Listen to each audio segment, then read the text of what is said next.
มาเบิ่งสิได้จะคุมมีสิได้จะโต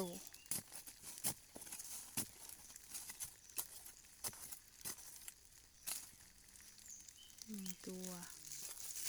เจอแล้วหนึ่งค่ะ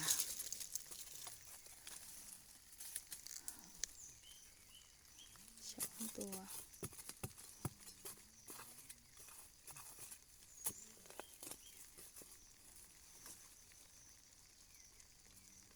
3 ตัวเบิดบ่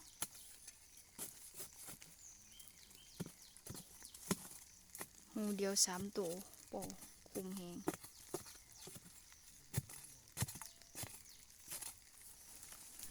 นะต้นไม้ทุกคนเห็ดก็ได้เห็ดได้2 ดอกจ้ะ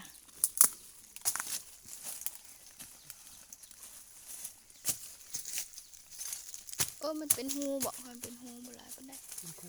เป็นควาย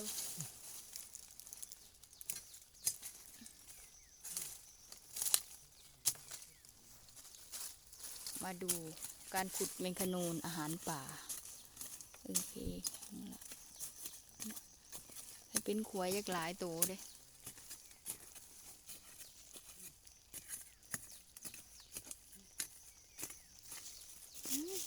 เจาะปาดกันหลักทุ่งดูนี่โตมีแต่เมนตัวน้อยใช่ไหมหนุ่ย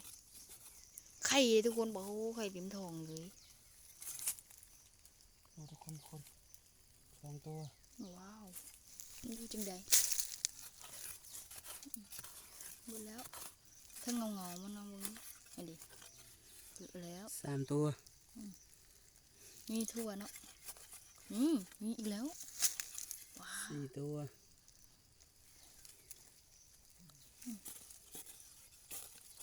ยังอยู่ว่ะค้างดิโอ้โหละ4 ละ 5 ตัวค่ะทุกคน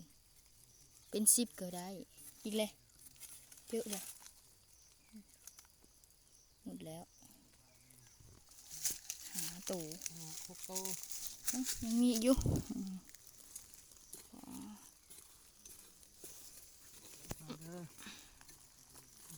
ยังอยู่อ่ะขุดยังบริเวณเลยยังบริเบิดว่าสั่นทุกคนเราขุด6 ตัวเลยยังบริเบิดอยู่ขุดยังบริว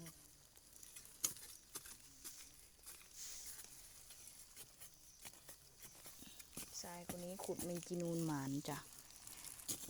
2 รู12 ตัวหุ่นมี10 ตัวดูไปดิยัน